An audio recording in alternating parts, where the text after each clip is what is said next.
have 3 siblings between the ages of 10 and 18. I'm the oldest, fourth at 25. Every year on every single one of our birthday, we're expected to celebrate my mom as well. We've done it since we were little. It was taught to me as giving thanks for carrying plus giving birth to us, which I'm all for. I am grateful as we wouldn't be here without her. The issue is though, it becomes less of our birthday and more so an anniversary for the day our mom gave birth. Every year on our birthday our mom gets gifts too. As we got older, we're now expected to get her monetary gifts, and not cards, or homemade stuff. Just recently was my birthday and I was gifted some much needed clothes and dishware for my new apartment. My dad however got my mom a new MacBook. My siblings all got her gifts too. My youngest brother isn't expected to give much. But my 16-year-old sister and 18-year-old second brother work, so they're expected to give gifts too. My sister pulled me aside before my birthday and said she was sorry she couldn't get me much. She got me a sweater, I love it. And that she wanted to get me more, but our mom was pressuring her to get a certain necklace for our mom. Apparently my mom had been dropping hints for months and my sister was worried our mom would be upset and feel underappreciated if she didn't get it. I asked how much it was, and my sister said it was $300. I honestly lost it on our mom and chewed into her later that afternoon when my mom opened her gifts after me. I think she's ridiculous for even wanting my sister to spend so much on a gift. Mom started crying and my dad kicked me out. Mom won't answer calls, but my aunt, mom's sister, called and said I was a POS for not respecting my mother and that I'm a selfish, narcissist child for being jealous of the gifts mom got. I thought I was in the right, but now I don't know. It's been over 2 weeks and mom won't answer my calls. She's been posting on Facebook inspiration quotes about letting go of the toxicity in your life, how blood doesn't equal family, and how hard it is to be a mother. Several family members, aunt, grandma, uncle, and 2 of my cousins, are replying to the posts and are very obviously directing vague comments at me about being a horrible daughter. What to think now because of how many people are on her side. I recently got married to Matt.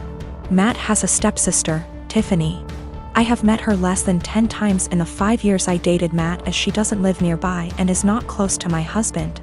However, she was invited to our wedding. I should mention that Tiffany is very attractive. She is pretty, with a currently fashionable body type. She also dresses well and spends money on her appearance. This is well known, and even though I've only met her a few times, whenever she is brought up by my in-laws she always mentioned as being very invested in her image. I don't begrudge her this at all. The ceremony went fine, but afterwards, while my in-laws were congratulating me, my father-in-law commented that I looked beautiful, and in the next breath mentioned Tiffany did, too. His wife caught his eye and shook her head, but I ignored it. When Tiffany came over to say congratulations, she looked stunning. Her dress was beautiful and fitted her perfectly, her hair and makeup looked like they'd been done professionally. And she was wearing a pair of obviously designer shoes. Her outfit was totally appropriate for the event.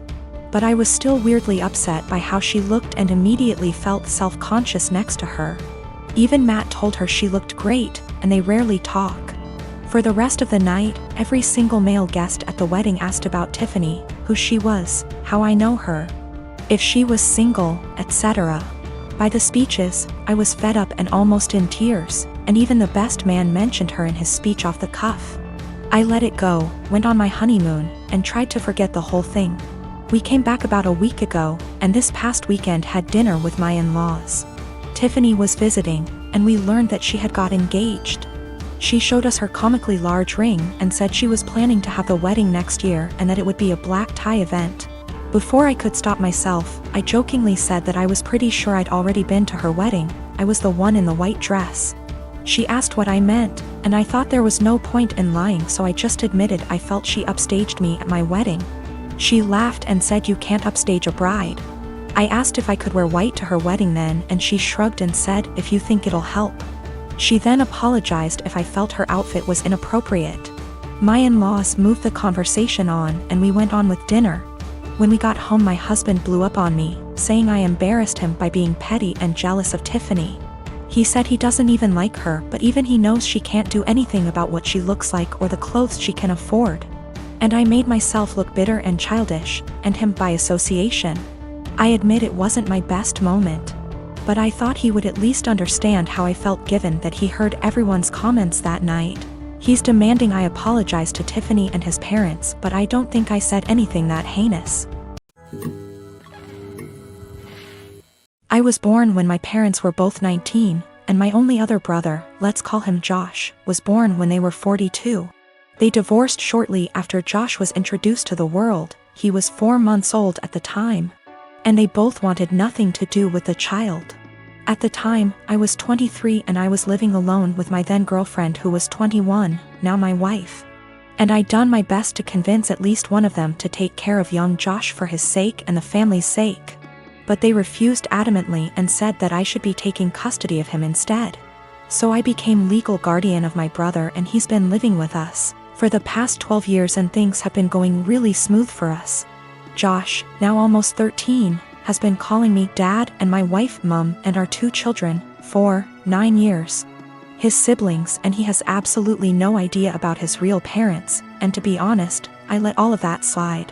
He has no idea that I'm really his blood brother and not his father, and I'm starting to feel guilty and a little weird. Some of my uncles and aunts come to visit occasionally and they are really disgusted at the fact he calls me Dad, and they are surprised I haven't told him the truth. They constantly messaged me, talked to me in private, and I cannot chat to them without this one particular topic rising up, badgering me to let him know already, but I refused.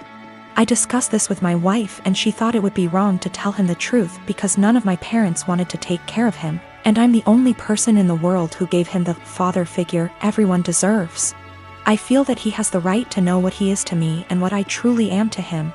But he's suffered enough already and I just want things to continue how it is. For the past 5 years, I volunteered for a mental health hotline. I'm deeply passionate about the hotline's work, and I've devoted huge amounts of time and energy to answering calls, training new volunteers, and fundraising. I've become close friends with many of the people I volunteer with. And I get a lot of joy out of helping people who don't have a lot of other support in their lives. I love this organization. I can't imagine my life without it. Today, the head of the organization sent out an email announcing that they've hired a new volunteer coordinator. The girl who relentlessly bullied me in high school and made my life a living hell. I was completely blindsided. I moved across the continent after graduating from high school, and I have no idea how or when this girl moved to my city. I doubt she applied for this job to deliberately antagonize me, since we've had no contact since graduation and all volunteers are anonymous. So it's just a terrible coincidence. But it still means I'm going to have to be working with a person who was unbelievably cruel to me. I really don't know what to do. Obviously, all of this was a long time ago, and it's possible she's cleaned up her act since high school. But I still hate the idea of even being in the same room as this girl. I've had her blocked on every platform for, wow, over a decade now. It looks like my only options are to A, tough it out and deal with this person coming back into my life, or B, quit the hotline after 5 years of service. I went for my regularly scheduled afternoon shift at the hotline, and the girl just happened to be there for some kind of orientation. I wasn't expecting her to be there, so I initially just kept my head down and ignored her. A little while into the shift, she came over to introduce herself, and genuinely didn't seem to recognize me. I've cut my hair and gotten glasses since high school, so that could have been it. It was a very brief interaction, and I didn't say anything to her in return, just nodded and smiled. After she left, I asked my shift supervisor if I could speak with her privately. I followed some of the advice here, just letting her know that I have a history with this person and I'm not comfortable working with her directly. The shift supervisor was very understanding and said that she could arrange for me to only serve shifts when the girl isn't supervising. She also offered to let me schedule my shifts through her instead of through the girl, which I appreciated. Unfortunately, it seems like there will be an unavoidable level of casual interaction, given that the girl is working in the facility on a full-time, 9-to-5 basis. I think I'll be able to stick it out for now, but we'll see. The shift supervisor did ask me what I wanted to tell the girl. Vis-a-vis an excuse for my not wanting to be on shift with her, but I couldn't think of anything to say. So I left it up to her.